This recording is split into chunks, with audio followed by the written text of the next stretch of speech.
everyone, welcome to the Hoopsters Mental Health Watch Club. We're doing a special program on maternal well-being. And I have the best guys with me here to join me on this conversation. We have Smita and Aparna from Thunai. I will request you to talk about Thunai because you're the best guys to tell me a little bit about what you do, what is DMT, how you are bringing this together for maternal and child well-being. So please, let's start. Okay, so thank you for having us, Nupur. It's a pleasure.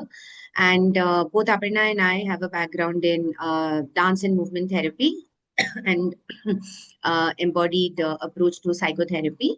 The platform that we are talking about tonight is a non-profit that we started about 7-8 years back, 7 years to be precise. And the work that we're doing now is what we call in the space of perinatal mental health, right? And I work in the reproductive mental health space, which means that um, right from the time a woman thinks or a couple thinks of becoming parents, they come into the realm of perinatal period. And once the gestation period begins up until the 2 years of the baby's birth, till the second birthday, a mother's mental health is always, most of the time, is a topic of interest, discussion, and relevance, like it should be. And the idea of Tunai is to make this conversation more relevant and talk really about it because globally the statistics say that 1 in 5 women go through postpartum depression, prenatal depression. And the idea is to catch these occurrences early. Hmm. So, what we are intending to do is be in the system, work with mothers, and work is what we call as early screening, and then provide them with integrative Right. interventions. Which is basically body based, which is not something that requires any pharmacological intervention, and therefore we have seen that there is a smooth transition to parenthood and lactation period and so on and so forth. So when a mother is happy, the baby is healthy. So that's the motto that we have been following as of now. And we've been there in quite many hospitals. We've reached more than 2,500 mothers and students.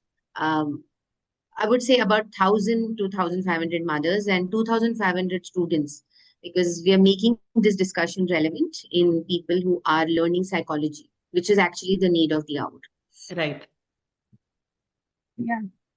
Aparna, if you would like to introduce yourself. So thanks, Nupur. Thanks to Hoopsters again. So like Smita said, I'm also a dance movement psychotherapist, and along with Tunai and whatever work she described, I also do offer one-to-one sessions and group therapy sessions using the modality of dance movement therapy. So I think maternal wellness, like Smita said, I think it's while Tunai also works with from the conception of motherhood to the early years of getting into parenthood. I think what I also see in my one-to-one work with a lot of mothers is that, dealing with a lot of challenges that come while they're raising kids, whether it's adolescents or preteens or even, all of the different stages of even working through motherhood and what are the challenges that come through it. So that's something that I come across a lot in the individual work as well, along with dealing with, prenatal, uh, maternal work as well. So yeah, that's also part of maternal well-being, which doesn't get talked out a lot, and a lot of mothers don't access as well because of a lot of conditioning, stigma around that. But definitely something that needs to be spoken. Yeah, absolutely. I mean, the narrative that has been put out there is that the moment you have a baby, you're this all giving, all bearing, like being, right? So when we speak about mothers and maternal well-being, be it uh, during pregnancy, postpartum, whatever stage that is in, we talk about the physical health, eat your vitamins, eat your vegetables, eat that ghee, eat this, eat that. But nobody really talks about the mind. So if you could take us through what you look at in terms of maternal well-being when it comes to the mind, what are some things that people often ignore in this area?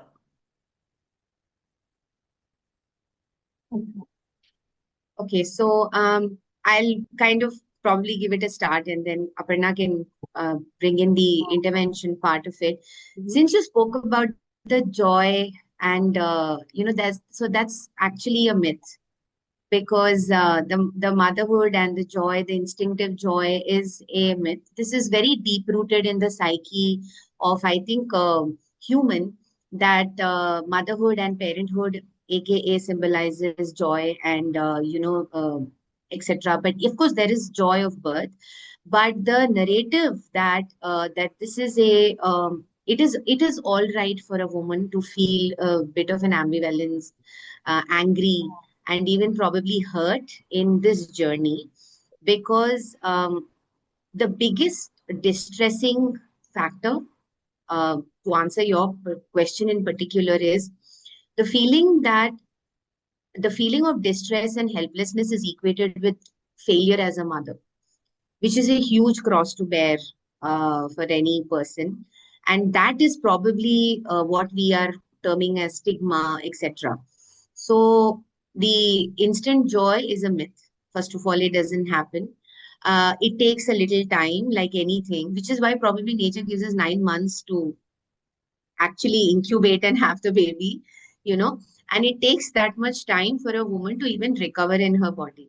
Hmm. So the idea that maternal wellness is a myth, and maternity is equivalent to joy already, so why bother talking, is actually very deep rooted in our culture, and it must be voiced out, Hmm. not just by women, but by partners who are seeing that their own mothers have gone through distress and haven't had the voice to voice out.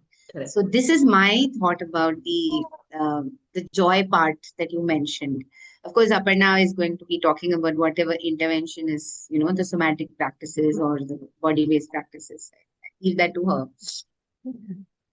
I mean, I'm sure we'll talk about that, but I've also like, just like we have adolescence, which is a transition Yeah. period, there's also a term called matrescence, which is coined, which is also this sort of transition of a woman where identity shifts, you're taking on different things. And that is also something that a lot of women who are going into motherhood experience and don't really get the chance to even voice out. It's all about like, acha, it's a child, you're starting a family, what goes on, da da da da da.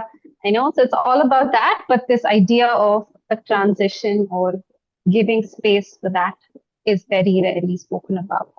That only like the joyful, the very surface level, which is this joy, which is this sort of external thing, is shown outward, but the internal somewhere goes, I think, amiss. Yeah. So yeah. I would assume that even fear is like a huge player in this, right? Because just imagine your body is going through such a sea of change. It's no longer the body that you recognize and know. And I really Yeah. think that maybe 9 months is too little to get used to that. And after you give birth, there's so many changes that happen, right? Some people have permanent issues that they have to live with. So since you are in a very physical world, which is dance movement therapy, right? What are some things that you've noticed in mothers, specifically with their physical changes that affect their mental health? Aparna, you want to take this one? So I mean, go. Um, One of This is such an excellent question, I must say. And although I could spend like hours talking about it, but the transition is real. And what you are talking about in terms of physical changes is like something very basic. Um, a woman, when she conceives and she has readied her body for incubating a baby, a fetus, the body's intelligence is so awesome that it itself intellectualizes the body for making it capable. Hmm. I could go on to very scientific aspects, but I'll tell you something very simple. When we have a fever, the body reacts to it. When there is a virus in the body, there is a reaction. So the body is mechanized to actually work against a foreign thing, which is not a part of it, right? That is the intelligence. Now imagine a foreign body is created inside a mother's uterus. So if it had to be a normal thing, the body should have started rejecting it, but it does not. So let's first start the discussion with how beautiful nature has made a woman's body to make it capable to hold and incubate a fetus. That is number one. Right. Now, transitions will obviously give changes. So what is the basic changes that a woman goes through is that definitely there is a grieving period of I'm losing my body. And she's allowed to feel that, right? She's losing, what is she thinks she's losing? Mobility. The alertness goes. And the idea of pain, 9 months of the idea of the pain that everybody is talking about, everything. So, and every pregnancy is different. So, all of this is an inherent change in the body. But the beauty is that as a dance movement therapist, one thing that I can say is the body in itself is super intelligent. So, sometimes just becoming body aware is enough, right? And you are allowed to grieve for the body that you're losing, the stretch marks. I mean, the number of affirmations we say that, but the real crux of it all is the beauty of the entire experience is that you're never going to have the same version of yourself. The new version is what we're talking about embracing. And that is what mental health and resilience is all about. So I would really focus on discussing or talking about embracing the new you rather than grieving what you have lost in the process. Right? So that is what is my 2 pence on this as a body-based therapist. Yeah. Yeah. In addition, I think body-based work also can help with autonomy and, feeling a sense of freedom, which often is taken, it's taken away because, your body is shifting. A lot of times, the way your regular activities takes a toll, all of that. So a lot of times your freedom somewhere is taken away, your autonomy to make decisions, to be able to do what you want. There's constant family coming in saying, don't do this, don't do this, don't eat that. So that also, I think somewhere body-based work can really support with just sensing what is autonomy. And just like Smita said, just like our body is so beautifully engineered to take on such different functions, it also has an amazing capacity to express out emotions with just the body and body-based work and movement. So again, through somatic practices, we're also allowing mothers and women to express out this emotion, something that our body regularly wants to do, but oftentimes we hold back. So we give them that space and that agency to sort of just experience and express whatever it is that they're feeling through a very safe modality like movement.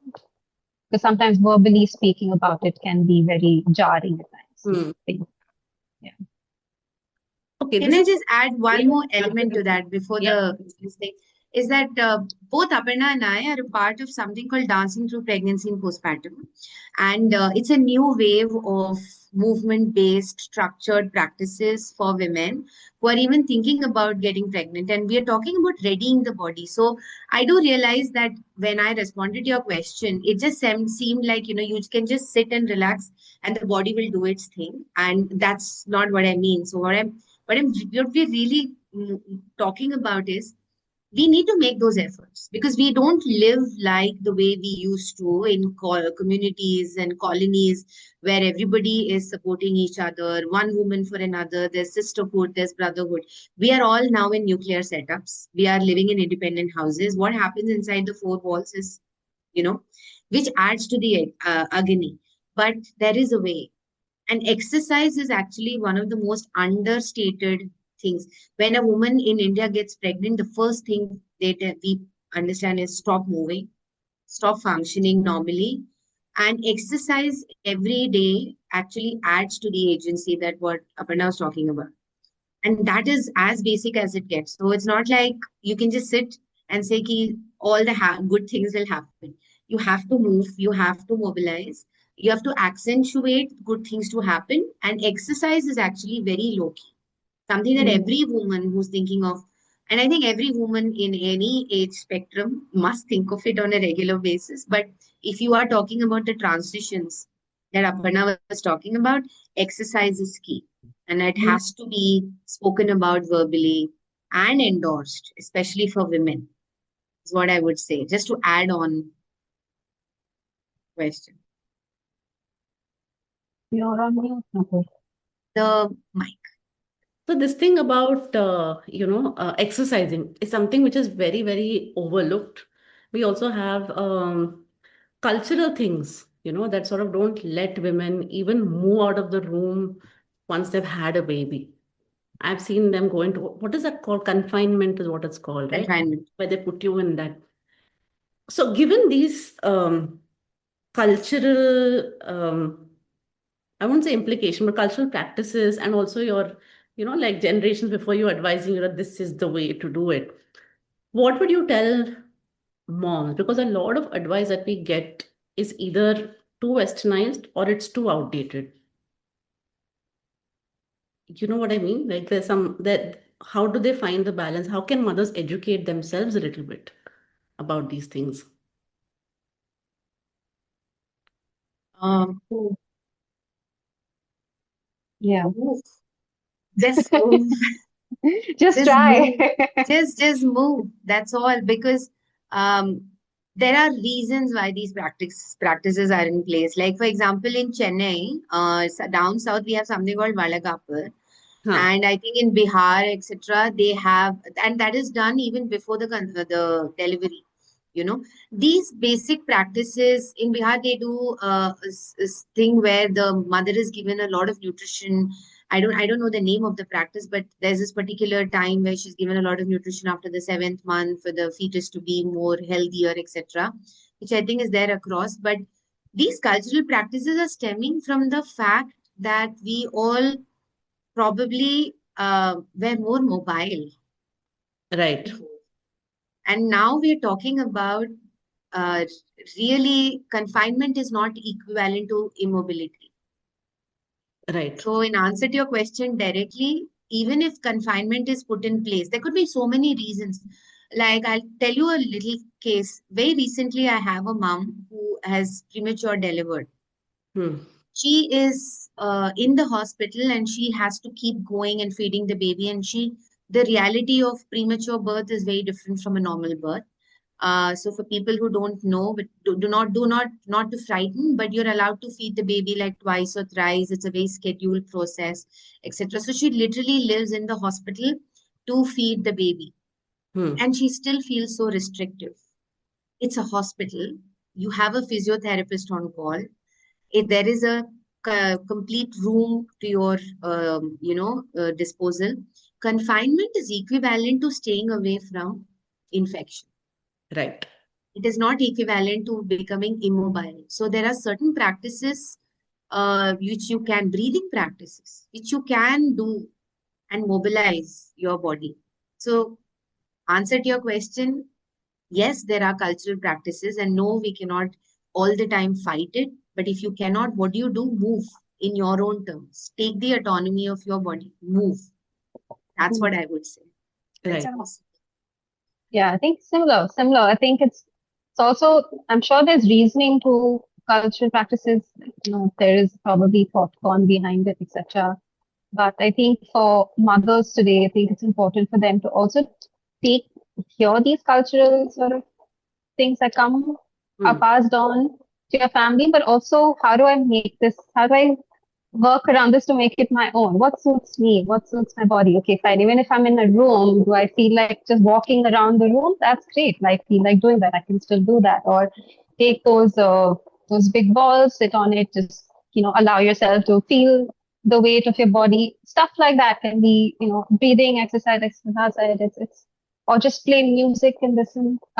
And just allow your body to sway. So things like that can still happen even if you're within a small space.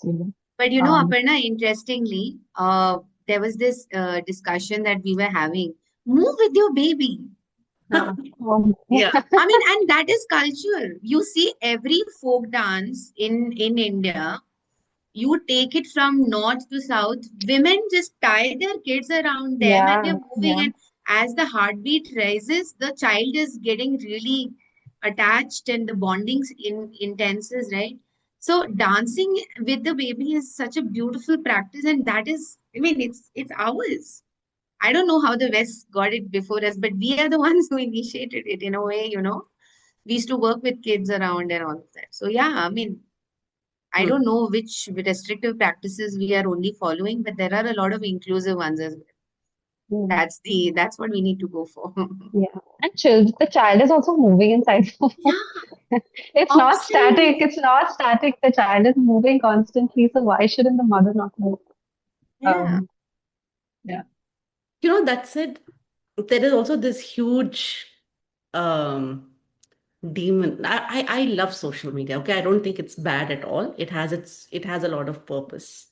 Okay, when in terms of even educating, getting people to know like what we're going to do now is going to go on social media. I love the idea of social media, but it is such a huge influence on how moms see themselves today. Do you agree with that? Or do you feel like, no, it doesn't have any role to play? There are some moms who will talk about their postpartum depression, they'll talk about the struggles, yes. But there's also this one side which is like 5 a.m. I'm up, and then 5:01 I'm doing this, 5:02 I'm doing that, 5:03 my baby is ready. We have both sides. So do you see in your experience that social media is influencing the way moms look at themselves? I think so. I think absolutely. I think that's there for all of us. Social media has somewhere having an impact on all of us. I think even um, mothers looking at all of this, and there's so much content out there, there's so much to read nowadays that I think it all plays some role in how they approach their own journeys. Yeah. And also it does it not depend upon our own mental health situation? Like if I'm really feeling like an 80% today, whatever I'm going to absorb from the social media will be a positive.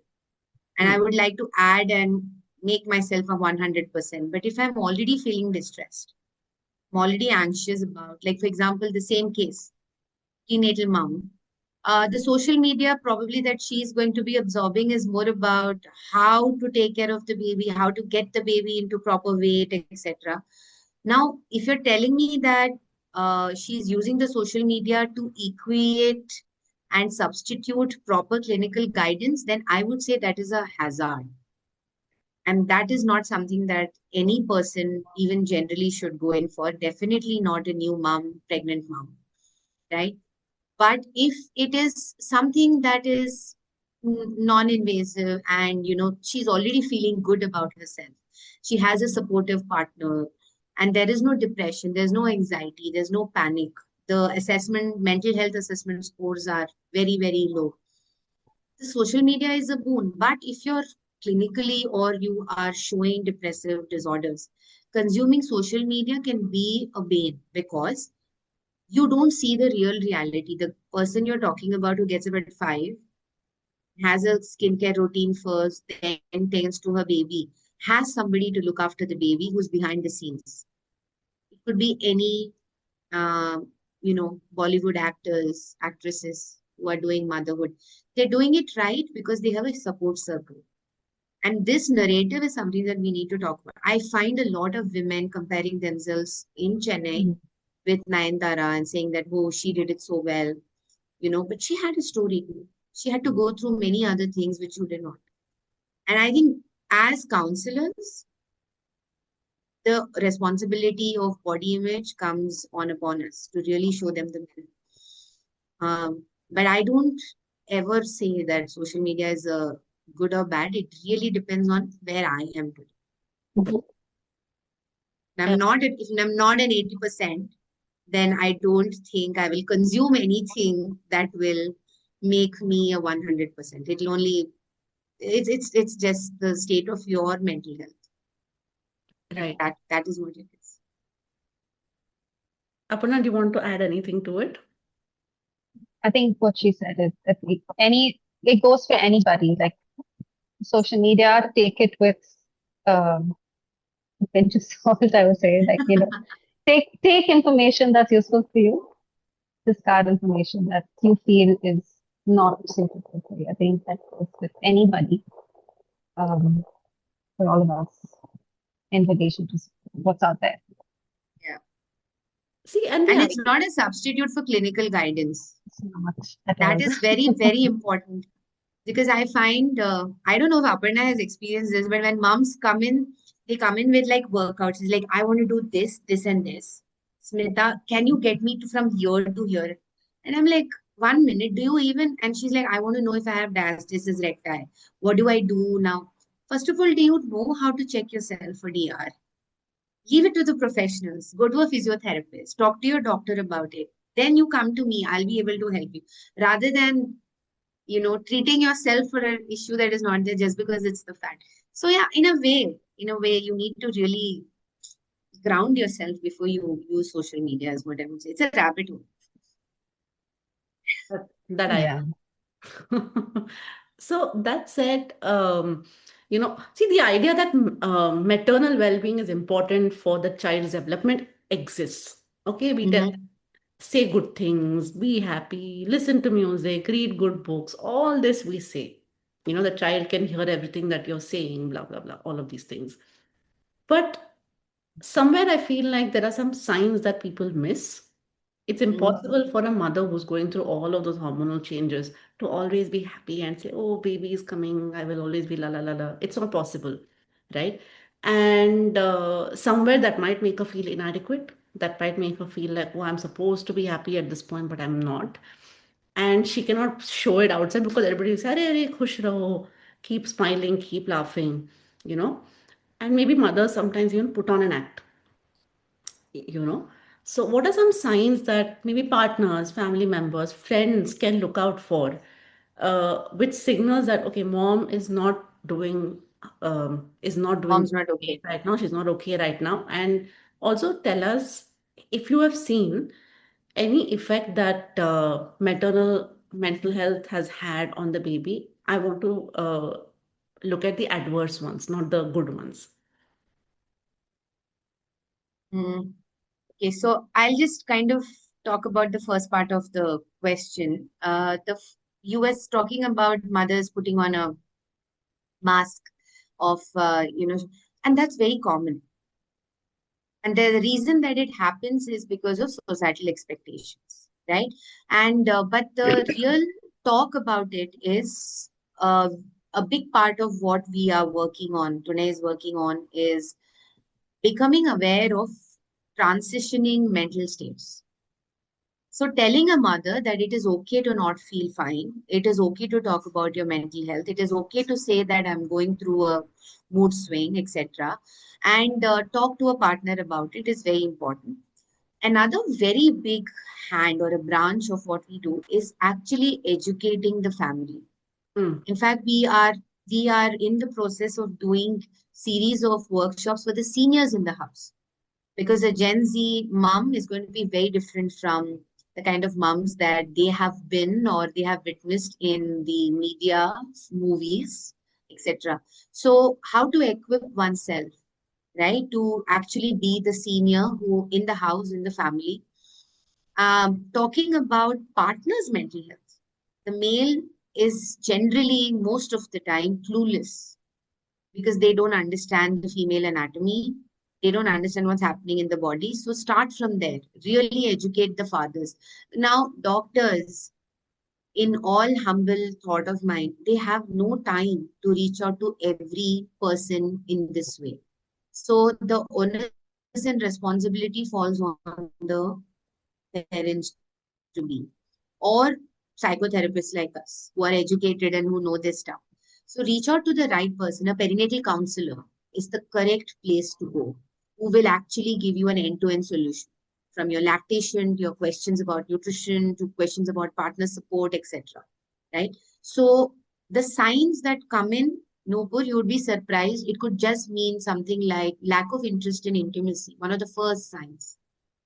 Lack of interest in taking care of one's own body, not just rubbing coconut oil or cocoa butter on the belly, but really talking about taking care of oneself, nutrition. not talking about how they feel to others or believing that others are talking about them, you know.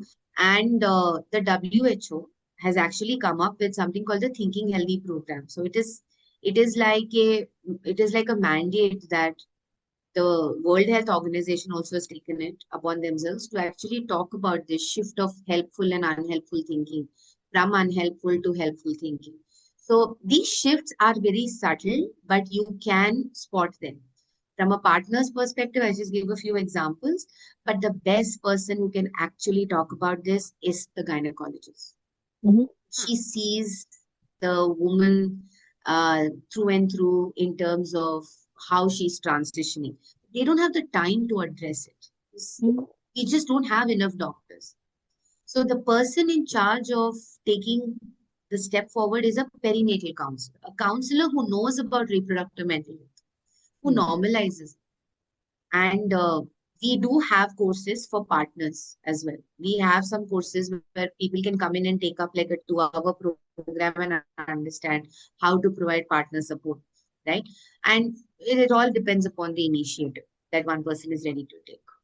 Right. Yeah, yeah, yeah. So I think she's covered most of it. I think one, mothers oftentimes, like you said, because of society, because culturally, expressing that, I'm not doing okay or I'm not feeling okay. There's a lot of shame involved. There's a lot of holding back involved. So there is masking, of course, comes into play. So I think, like Smita said, having family members, um, just being empathetic to, like, let's say mother comes and says, I'm feeling tired or I'm not feeling. Yes, it is a tiring process, but okay, I understand. Is there anything else that's bothering?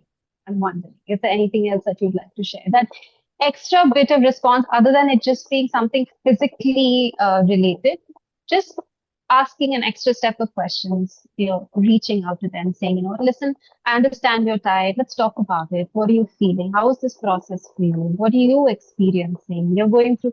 So just all of those sort of just tuning in. So I think parents and the family also tuning in, almost feeling like they're also part of the pregnancy journey, not just as support, but actually going through it.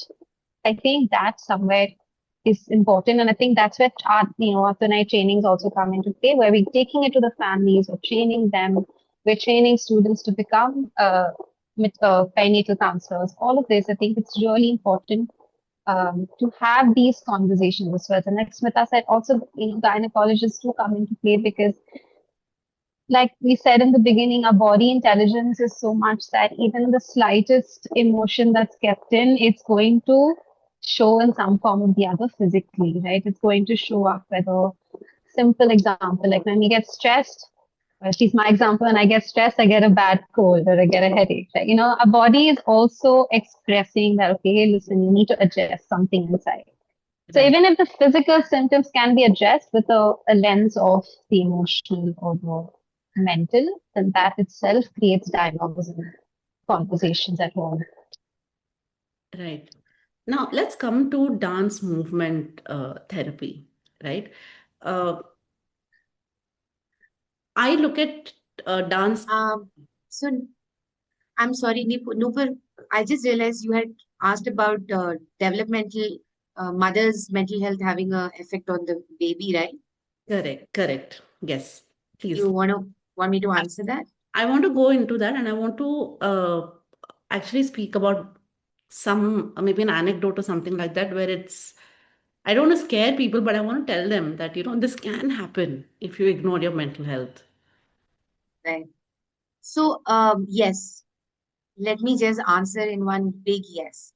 A mother's mental health, even a father's mental health, has a lot of effect on the unborn fetus and the born baby. Now, without getting into details, what I will definitely say is things like something very, very simple. A baby who is very hard to soothe and who finds having a regulated circadian rhythm, like having unable to have a proper sleep time and up even after 6 months of birth, etc. It does have got something to do with how the mother was sleeping, How was her quality of life?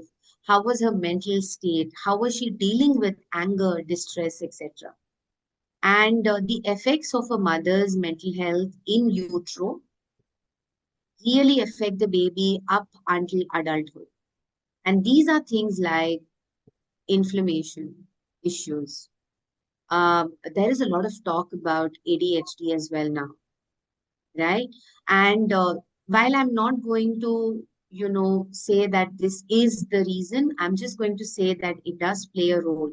When a mom is able to, you know, regulate herself, a dad is able to regulate themselves, the fetus learns to regulate and hence learns resilience. It's a very simple equation.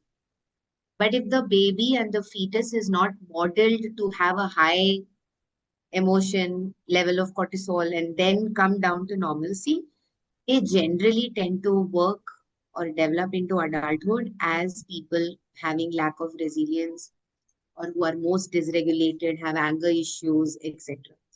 I have lost count on the number of cases that I have tracked down where everything starts from childhood. And this is one thing. So you asked about a case, there are so many. Uh, but one of the things that I can definitely say is about the regulation of sleep. A lot of parents struggle with putting their child to sleep in the proper time, hence getting sleep. And that has got a lot to do with how the pregnancy of the woman has gone. Okay, interesting. Yeah, this is something that we don't talk about, and I think we should talk Hmm.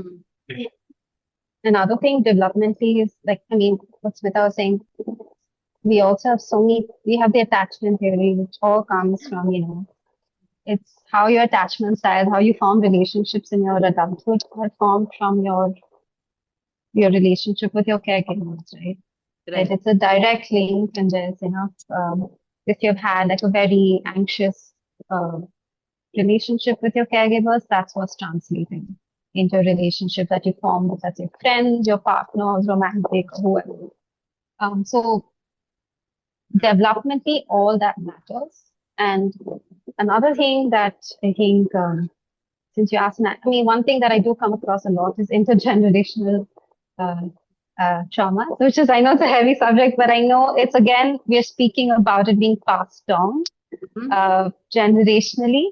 And sometimes when it gets passed on, something unaddressed, that's what gets passed on. It doesn't just get passed on when the baby comes, but it also gets passed on in utero when the mother is feeling all sorts of things or holding on to traumas that they may have faced with their moms and so on and so forth. I think that also gets passed on to the child as they grow. Right. So, okay, so these things that we talk about trauma, we talk about, issues that are unaddressed. Okay. And very often people find it hard to verbalize these things, especially moms, because they probably feel like, okay, I'm not supposed to, right?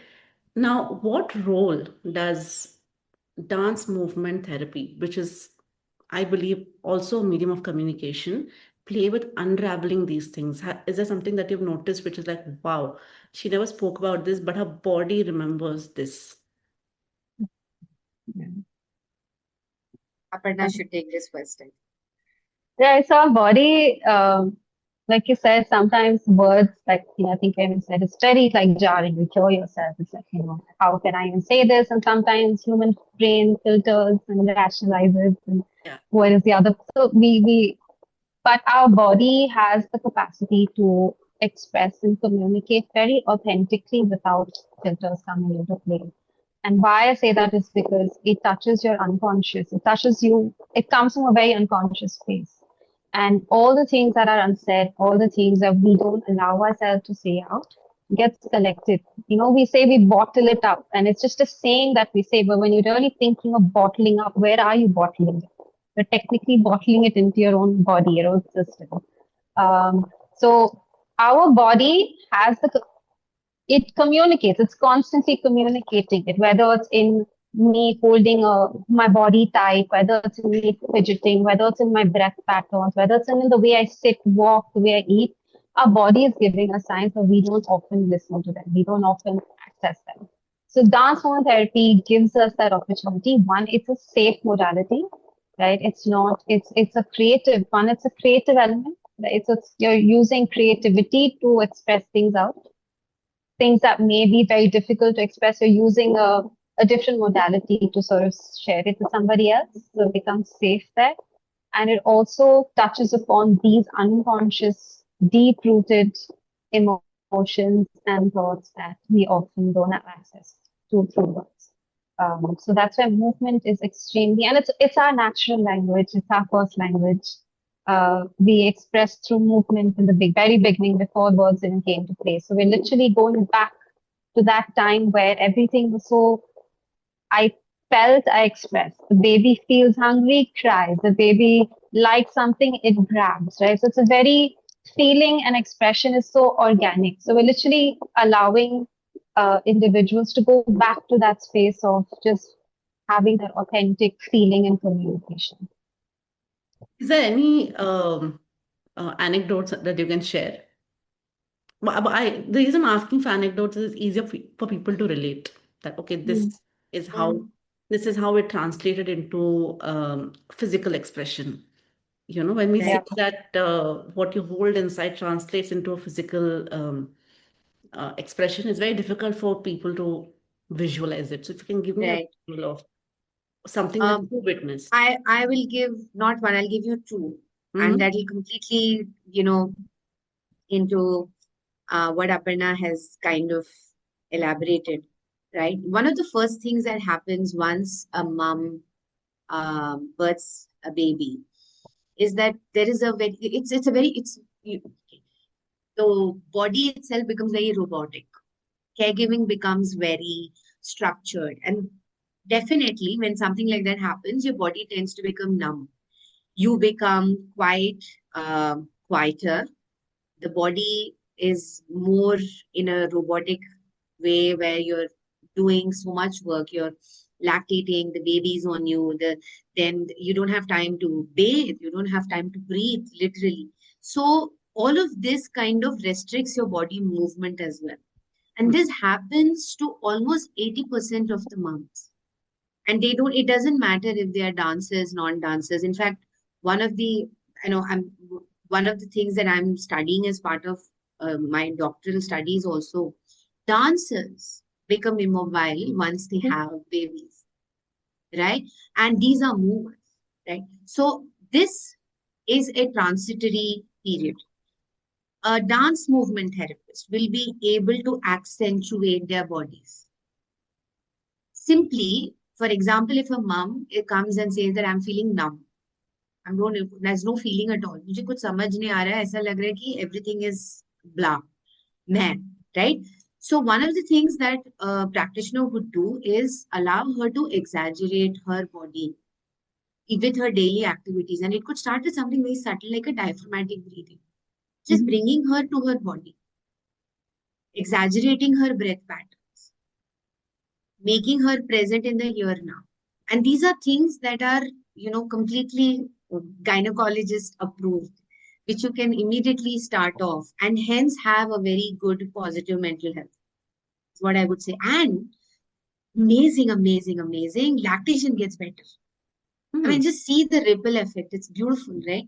So this is one anecdote where I have seen a case where mom talks about this. She says that, I feel very restricted. There's no movement. I'm holding the baby. This is crunching. This is crunching. I'm sleeping on one side. I mean, this is very normal. The stitches are painful. I'm not able to squat. So even normal diaphragmatic breathing exercise, boxed breathing, accentuating her own body, giving her more weights. One of the things that we don't talk about is women after the birth of the baby feel the baby is so light and they have become so heavy. There is a huge shift of strength in the head, that what was I even having for all this time? Hell, I am more heavier and the baby is super light for me. So accentuate that, give her more weights, and help her to frame a mind-body connection. This is one thing. It's not an anecdote, but definitely a case that I am accentuating here and putting forth. And number two, which is very less talked about, is the pelvic mobility. I spoke about this briefly in the beginning. This is a very interesting case where the mother had a traumatic birth. It was not easy, normal birth. There was a tear. And hence the pain causes her to move her pelvic area, which is the pelvic area, the area that holds the uterus, right? Which is the lower portion between the abdomen and the thigh, etc. So, which basically holds the weight of the body through the gestation period. It is obvious that it becomes a little, uh, what is the word I'm using? Delicate, right? But Hmm. it is also very flexible. So, not having pelvic mobility is directly proportional to having higher depressive and anxiety symptoms. Hmm. Person who is very swayy in the body and is like very bachata African movement kind will be more easier to articulate in their body than a person who's very static and immobile most of the time, thanks to our sedentary jobs as well, right? One of the things that we can do is when a movement therapist like Aparna and I, when we work, we see that the pelvic is static, so we work with the pelvic. Instead of shifting them directly to squats, you ask them how much they can restrict more. You give them that, that dichotomous thought process, and that accentuates. So these are two examples that, like a dance movement therapy, what we actually do with mother's mental health. This is exactly a few things. There's so much more, but I'm just giving you like two examples, which is like an everyday thing, case that we observe. I have come across. So, after all of this that you've spoken, right, it's clear that mental health of the mother, the father, maybe other caregivers is terribly ignored. It's quite clear. Like there is no two ways about that. Is dance movement therapy only for people who are probably feeling something, trying to, yes, it is for them, but it is also for people who are feeling normal or not, um, you know, I don't know what else to say, like who's not going through depression or I don't have any negative feelings per se, but would you say that try some form of therapy that addresses your mental health while you're going through pregnancy, after you have your baby, irrespective of how you feel? I think I think so. At any point, I mean, I don't think therapy is for just when things are not okay. I think therapy can also be like these moments of check-ins, a space to be heard, a space to just be, a space to experience just your own time, a dedicated space just for you. So I think, and especially DMT, dance and therapy, I would definitely encourage mothers, fathers, family members to join because, like you said, it's such a freeing and it's also so much part of our culture. Movement dance is part of our culture. It is something that brings you together. Um, so definitely, it's not just for. Uh, I have a thing against the word normal, but I'm not. When you're not you Yeah, feel like there's something that's bothering you. It can also be when even if things are going great, it could just be a moment of, like, okay, let me just express the great. I'm feeling great. Let me just find a space to express that I'm really happy. Why not? Like, why not access such a space? Yeah. I agree. And there are very simple things that one can do. It's not that, so dance is already, any creative art is already therapeutic. So if you're going to talk about being in therapy, therapy is a more clinical, it's more focused. But when your question was about, can we generally even practice? Of course, yes. Move, dance. It's very, very important for us to be more mobile and be more vocal in our bodies. And there are simple things, since you asked for examples. Pillow fight, encourage it. Encourage it with your kids. The amount of sensory mobility that it induces. Wow, it's amazing. Pillow fights are great. They remove the aggression, the tension in the bodies. And if you have boys, please do it. Highly recommended, right? And it's very, very safe. It's a safe space. It's just you, the family. And children get to, understand that it is okay to express. One of the things that we don't talk about is that. So even if a person is um, okay, doing well, it should be as a result of them being very expressive.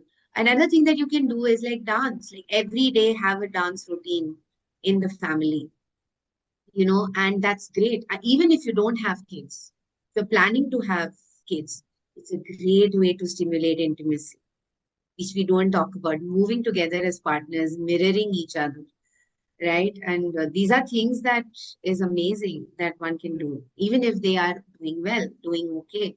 So these things accentuate, right? So yes, highly recommend it. Move, dance, groove, set your body to rhythm. That's very important. Yeah. Yeah. And a simple analogy for people to relate, it's like water, stagnant water is smelly, stinky, not nice. But flowing water is always fresh. So just like that, keep flowing, keep moving so that freshness stays alive.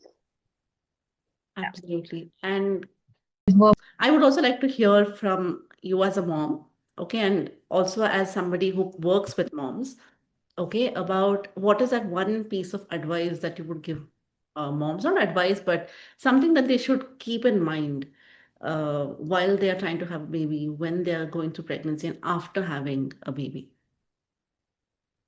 Mm, um, no, again, like you said, not an advice, but two pence, right? One thing is that you cannot pour from an empty vessel, and that is probably something that we all, as women, should live by. And therefore, self-care is key through any transition. And self-care doesn't mean always putting yourself first. That's being vain. But self-care is taking time to do things and allowing yourself and your body to really reset for the next day, the next process, next transition. So through all of these phases, as a mother of two daughters, one is 15 and one is 7. One thing that I always encourage as a mom is take time to reflect and take time to regulate. What is that one reset activity that you can do in a day? Mm. That's number one. Number two is as a woman and as a mother, take out time to really pamper yourself. Don't wait for the world to do it. Not your children, not your spouses. Take time to pamper yourself on an everyday basis. Like really, even if it's just scrolling, 2 minutes, you know, that's fine. And don't judge yourself while doing it. That one scoop of ice cream, that's fine. Your body probably needs it. Allowing yourself to do it. Be kinder with yourself is very important. I think that is what we forget as mothers. We want to be perfect moms, and we forget that it starts with being imperfect first with us. So allow that is what I would say. And stop making working with your kids like a project. When you're working with kids, the one thing that I would definitely say is don't forget that you were a child once. How did it feel to be in a child's body is exactly how your children feel. So be that for them. That's what I would say. These are the three things that I would definitely say for mothers. Yeah, I think similar lines. I think this goes to women in general. I think women, you're also human. It's okay to not be okay. I think that's one thing. Uh, it's okay to not feel okay when you're not feeling okay, it's okay to seek support. And you just need to ask and it will be available. Just ask when you're not feeling okay. There's a lot of people around you to support. So just allow yourself firstly to feel like it's okay to not be okay. I think that's one big thing. I see a lot of women um, saying that, like they have to be this, it's somewhere in our culture, it's idealized to be this, mom, you're a provider, etc. And especially when you're providing so much, it is simple logic. When we're giving resources, it's constantly important to keep finding resources so you can give. So as you're giving, make sure to, you know, also receive in whatever form, right? Whether it's receiving support, whether it's receiving from a manicure, whether it's receiving massage or just listening or doom scroll. So constantly keep replenishing your own resources so that you can provide. Otherwise, you're just giving from an empty vessel. And secondly, thirdly, for women, I think all mothers were individuals first, before they became a unit. So to always constantly remember that you are your own person first before you enter into a That's good family. advice. Yeah. So Yeah, absolutely. That's, I Help think, each other out. yeah, help each yeah, other. That's the biggest one. Biggest thing, yeah. Help each other out. Pull a sister who is going through a difficult period. Be there 100%. for. 100%. And I feel like the strong woman narrative is something that I don't agree with either. I don't know why we have to be, you know what I mean? Like, oh, you have to be strong, don't show anything. Keep hustling, keep this. I'm not for that. I'm like, I think I think people are inherently strong given the right circumstances and resources. I think people are inherently strong. It's not either a man or a woman. But this being the supermom, superwoman narrative is something that I absolutely don't agree with. That's the image that we have, no? That we have a woman and she is multitasking. Yeah, Now she has laptop also. She yeah, has the microwave also. Then she has holding a kid also. She's like Goddess Durga, but yeah. doing all Our the mythology has a lot to play with it, I think, as well. yeah. You know, So we uh, need to walk away from that and be human. yeah. Thank you so much. It was a great conversation. I look forward to doing more of this with the two of you and your team because dance is a huge part of my life. It's I've run a dance studio for years. I'm still learning dance, so it's a very, very big part of my life, and I know what it can do for you. Mhm. I'm not a therapist or anything, but from personal experience, I know that it's magical. I don't know what else to say. Dance Absolutely, heals. Absolutely. It is absolutely. healing. More power to all of us who are Yes. moving and making Moving. others move. Yeah, I agree.